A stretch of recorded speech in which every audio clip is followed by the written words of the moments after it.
जय जगन्नाथ। मु आसी पहुँची सारी मो बोऊ को सांगर नहीं माँ फुलचंडी पीठरे।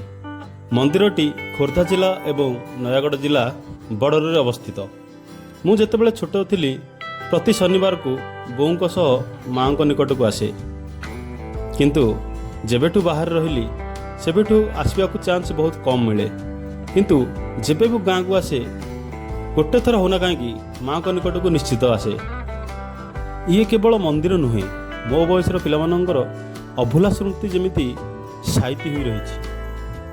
कहीं ना माँ नाँ गोटे स्कूल मध्य अच्छी जोटा माँ फुलचंडी विद्यापीठ पटिया नाम रे परिचित। एठारे निर्बंध एवं बाहाघर कार्यक्रम भी हुए। एठारे प्रतिवर्ष माघ मास श्री पंचमी रे माँ पीठरे धूमधामर सहित विश्वशांति महायज्ञर आयोजन करा जाए।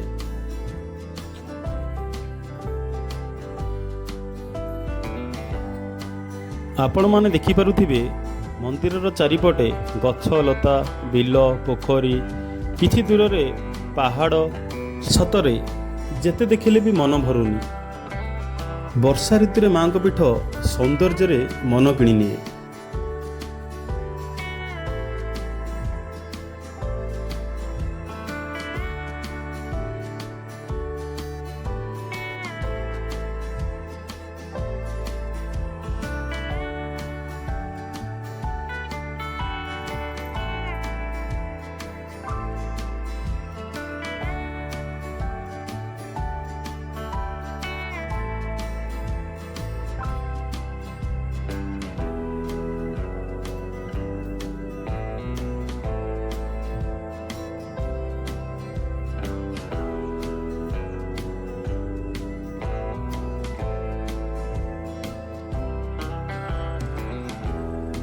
यही मंदिर पई नयागढ़ जिले में जाउथिबा पटिया ग्राम एवं खोर्धा जिले में जाउथिबा गोड़ीसाई ग्राम मध्यरे मतभेद सृष्टि हुए, किंतु माँ फुलचंडी केबे काहाकू पातर अंतर करेनी। पटिया ग्रामवासी कहती आम गाँ मंदिर, गोड़ीसाई ग्रामवासी कहती आम गाँ मंदिर, किंतु माँ कहे मु समस्तिंकर, मोर समस्ते मु समस्तिंकर।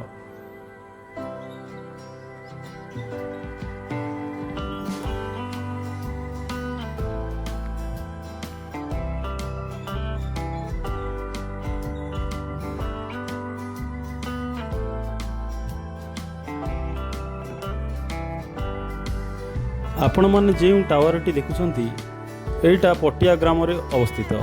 मंदिर ठू प्राय 1 किलोमीटर